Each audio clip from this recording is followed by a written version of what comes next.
ही कविता मी एका प्रेक्षकामुळे लिहिली. हल्ली प्रेक्षक प्रतिक्रिया देताना अशी काहीतरी भन्नाट देतात की तुम्हाला ते काहीतरी लिहायला भागच पाडतात. बरं, ती कॉम्प्लिमेंट आहे का ते काय काहीच कळत नाही. मला बिंदास म्हणतात तुमची आईची कविता मस्त आहे तर हे कळायला 5-10 मिनिटं जातात की तुमची आईवरची कविता चांगली आहे.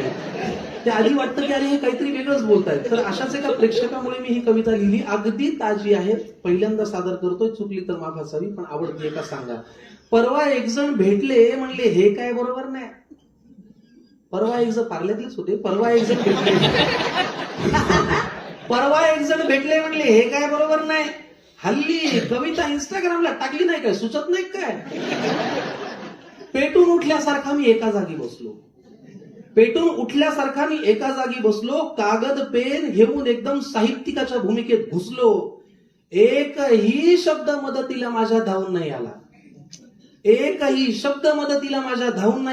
कशावर लिहावी कविता या विचारात बराच वेळ गेला. राग काढत बायकोला म्हणलं जरा बायकोसारखी वाग. कुठे काढणार राग ना. राग काढत बायकोला म्हणलं जरा बायकोसारखी वाग. नवरा केव्हाचा लिहायला बसलाय, कब्बर चहा तरी टाक. ती म्हणली फाडलेल्या पानांचे किती बोळे झालेत पहा. फाडून फेकलेल्या पानांचे किती बोळे झालेत पहा. आणि कवितेच्या नावाखाली 13 कप झालाय सकाळपासून चहा. बायकोचा हा बाण माझ्या काळजामध्ये घुसला. ताजा कवितेसाठी विषय मला सुचला. म्हणलं आता काय लिहितो ते फक्त तुम्ही पहा. कवितेचा विषय आहे सगळ्यांच्या आवडीचा. बघा, चढायचा असेल पर्वत तर माणूस कमरेतून वाकावा लागतो.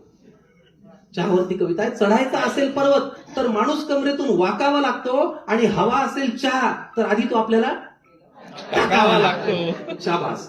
चहा पिणाऱ्यांपेक्षा हल्ली विकणारेच वाढलेत. उद्योग नसल्यासारखे त्या चहाचे शेकडो प्रकार काढले. आल्याचा, गुळाचा, साखरेचा, गवताचा, पंढरपूरचा, येवल्याचा, टपरीचा, चुलीवरचा, बार्बिक्यू, बासुंदी, डिप, इराणी, मटका, काळा, कम दूध, जादा पाणी. बरं, क्रिकेट या खेळाशी सुद्धा चहाचा संबंध दिसतो. तिथेही कॉफी नाही बरं, तर टी टाइम असतो. राजकारणातही चहा करतो मनोमिलनाचं काम. जे प्यायला विरोधकही येतात ती असतं चहापान.